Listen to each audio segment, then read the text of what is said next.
Hello, race fans. Welcome to this edition of Post Time at Portland Meadows. I'm Tom Harris. Big time Bob Travers, our track handicapper, joining us today here on Post Time at Portland Meadows. Well, Bob, it's another textbook Portland, Oregon kind of day. Cloudy, gray, dreary skies. But the track this morning was sloppy. Maybe it'll get to wet fast by race time. Yeah, as long as we don't have any rain, till then, that's the thing. But, of course, here in Portland, Oregon, you set your watch by it sometimes. You really can. Yeah, as long as we hold up no rain, I think it's going to probably be wet fast by the time 12 o'clock happens, but we'll see. And yesterday we had a chance to see a variety of track conditions. It started off fast, then it went wet fast, then it went sloppy. And so as the track changed, so did the racing.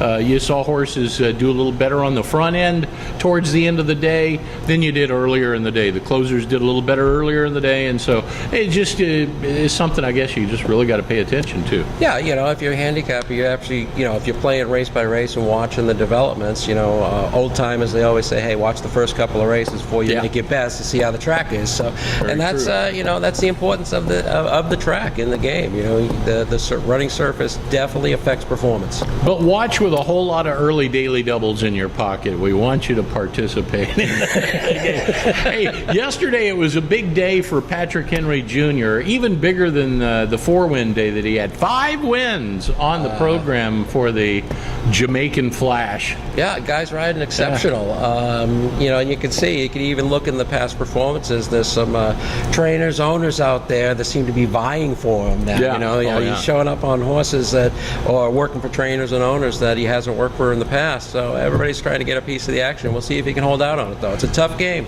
It is. He's off to a great start. We had him on the show here last week, and he kind of told us a little bit about his thoughts and strategies on how to ride on this track. And he said pretty much, the wetter it gets, basically the better it gets, and it affects the positioning of where he wants to be on the racetrack. And he went into great detail, and I really appreciated that as a spectator racing fan. I think it's been working out well for him. He also shared, Bob, that in this track reminds him of his hometown track in Jamaica, that they get it's a sandy type surface there as well, and so the weather, they get a lot of rain, and so there are a lot of similarities. So maybe that's why he likes it here and is doing very well. Yeah, don't know a whole lot about Jamaican racing. I don't either. You don't hear a whole lot about it, but yeah, that makes sense. An island type of country with sand, so yeah, it makes sense. We should pack our lucky eggs and head on down. See if we can pick a few winners down there. All right, let's take a look at the race action today. 10 races on the card, thoroughbred action all day long. We start off with maidens going 5 furlongs in this one. Bob, I went with the California Arrival One True King. I'm going to go with Patrick Henry Jr. here. Maybe he'll pick up right where he left off yesterday. And you, along with probably everybody else in the known universe. However, I'm going to be a little contrarian because one of my pet peeves, and take this up, handicappers listening, I just don't like 4.5 furlong races, okay? And when horses win or they run well in 4.5, then you hit them in 5, 5.5, 6. They think the race is done at 4.5, okay? They kind of get in their head. So I never bet on 4.5 furlong winners, okay? So I'm taking number 4, Redneck Steve, okay? I think this guy will run better.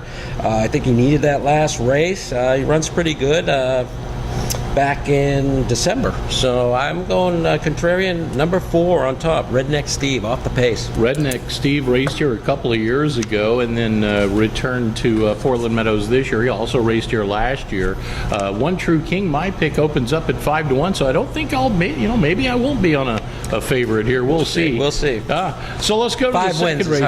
5 wins is hard to... hard to overlook. Yeah. Okay. It was tough for me to come up with the 4, but I had to. Second race is 5.5 furlongs. We stretch it out just a little bit for this one, in a field of 8 to go post-red. These are allowance runners. They're restricted allowance, never 1-2 grouping. And, I like, again, I'm going with Patrick Henry Jr. on Dakota's Tango at the inside. I just think this horse has good enough speed to get to the front That inside post position, I think, will be a big plus today. More than likely, this horse is going to get the front. Hard not to like him, but I think he wins being off the pace, so I think it's just a touch of front end in this race. So I went with the closer. I went with number 5, Topper's Truth. This guy, he's coming in from Golden Gate. He's been here. He's been working well. So I'm going to go contrarian. I took the closer 5, Topper's Truth. All right, I got the speed, you got the close. We should have the exacta.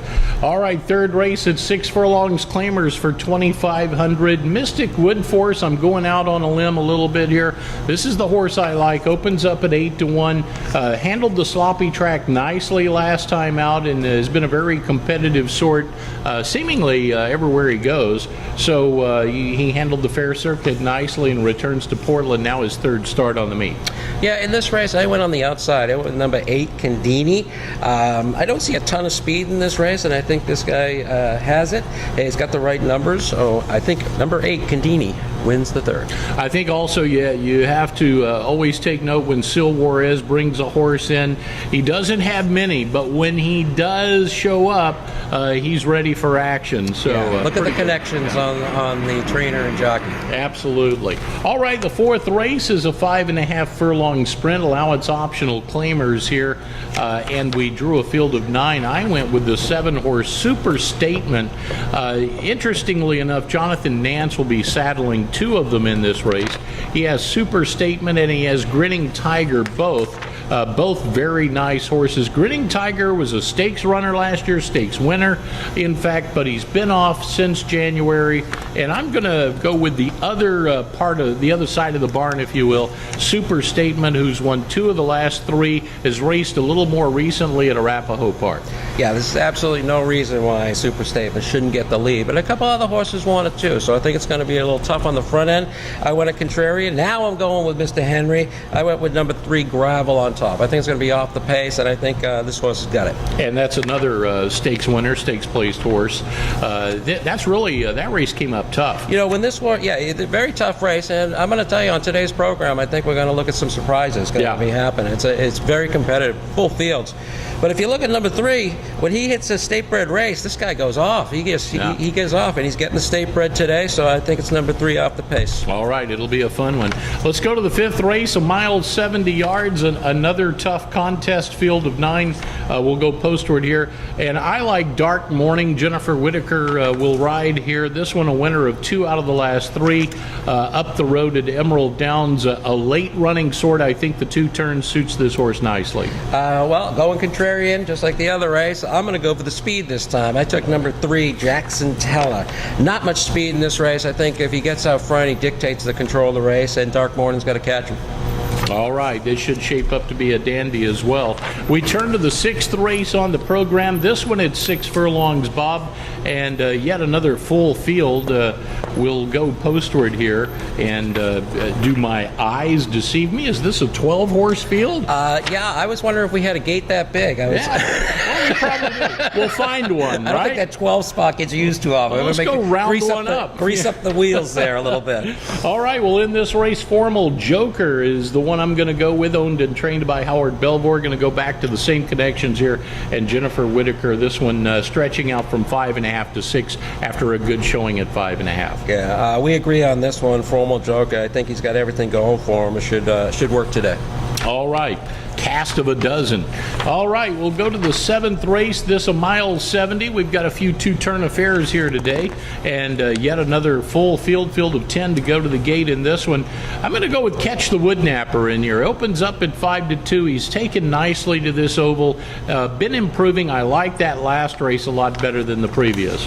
Again, we're on the like mine. So either we got to be heroes or zeros today. I went with number 6, Catch the Woodnapper. Source got everything going for him in this race. I think he's the winner by far. Well, we've been zeros often enough, so we need to be some heroes once in a while. 11 will go postward in the 8th race, a 6 furlong, $4,000 and $5,000 claimers. I like True Ranger going for a long shot in this race. This is a late running sort. Ambles from off the pace for trainer Rye Harwood. Luis Gonzalez will guide? You're going to get a price there, Tom. I went with number so. 10, Coming In Hot. Again, I don't see a whole lot of speed in this race. I think if he gets the lead, 4,000 open company, almost did it last time. I think he's going to improve off of that. As long as he can get the lead, I think he's number 10, Coming In Hot, is the winner. All right, the 9th and featured race, allowance runners at 5 furlongs, a purse of nearly 8,000 for this one. We get to see Mr. Takahashi. He's the big morning line favorite. I'm going to stick with him. He's just been razor sharp, the 6-year-old by Bertrando. Doesn't seem to matter where they take this horse, he does well. This could be one of those surprise races, so do your handicapping, people, because I was going over a lot of different scenarios, but I really could not discount number 5, Mr. Takahashi. Right. The horse does no wrong. I think he's going to be in form again and should win it. All right, we agree on that one as well. 10th and final race on the day, Bob. This is a 5 furlong dash, and a field of 8 will go postward in this one. I went with the 3 myself, Ryan Walt. This horse making his 3rd appearance on the meeting here. 5 furlongs even at short range. He's an interesting sort. He's a closing sprinter. You would think with his late kick that he would enjoy 2 turns, and he's done well going a mile. He's won at a mile, but he's also very effective going short. I'm going to go with him. Not a bad choice, but I didn't take him at all, okay? I see the 8 coming out of a 4,000 down to 2,500 open company. I think it's deceptive, his finishes. He actually ran in fast races, but he just didn't get in the money. So number 8, Meet It Jake's my top pick. All right, well, that's a look at the field today. Get set. We'll have the race action straight ahead.